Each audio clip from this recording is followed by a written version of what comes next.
Hello and welcome to another edition of Ask Cheeky. I'm Isaiah Henkel with Cheeky Scientist, and today's question comes from Alexandra Richmond. What's the best way to prepare for interview questions? Great question, and it's a question that we get a lot. And what we see a lot of PhDs doing, which is a mistake, is getting online, researching a lot of interview questions, and trying to memorize what the questions are and trying to memorize their answers to the questions. This is always a mistake. It's a mistake because you never know what questions are going to be asked, and the questions that are asked are changing very, very frequently. Even at one particular company, the questions they ask one candidate are going to be very different from day to day, certainly from week to week and month to month.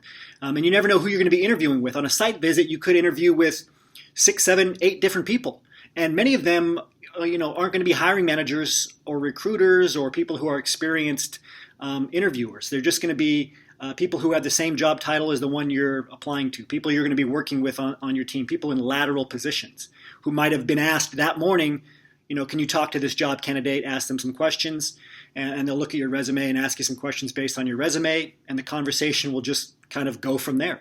This is why it's really important for you to recognize that it's important for you to understand the how to answer questions, the structure, a technique to answer questions, not just memorize questions. And it's important for you to get comfortable with putting yourself in the driver's seat for interviews, where you become the interviewer.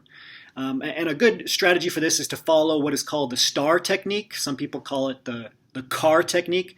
The STAR technique, STAR, it's an acronym. It just means focusing on situation, task, action, result. It's a great way to answer interview questions. CAR is very similar. I believe it's challenge, action, result. It simplifies it a little bit more. Management consultants have something that's similar called situation, complication, resolution, SCR. Either way, the first part is giving a context to your answer. And this is where it allows you to give an answer in terms of a story, which is much more memorable and sets up a strong result, which is what employers want to see. It could be as simple as, let's say you get asked the question, tell us about a time when you had a conflict and how you resolved it. And you could say, okay, well, 2 years ago in the lab, we were on a tight deadline to get a paper published. It didn't look like we were going to make it. Right? So there you gave the situation. You also talked about the task. So remember the STAR technique, STAR, situation, task. You talked about the task at hand. Right? The CAR technique, challenge, action, result. You talked about the challenge. So that the situation, kind of where you're given the context, it can go hand in hand with the task that comes up or whatever the problem was. Right? What was the situation, the complication, as management consultants might say. So give the context, talk about the problem that came up, the task, and then talk about the action that you took to resolve that problem or to overcome that challenge. So going back to the previous example, it could be, you set up a collaboration with a lab down the hall, and through teamwork, you were able to meet that deadline. Right? So there you talked about the action you took, you set up the collaboration, and then you went into the result. Notice that all of the different acronyms I gave you, STAR, CAR, SCR, they all end with R, which is a result, because it's crucial that you talk about the result that you helped drive. What was the outcome? This is what employers care about. So always end with that result.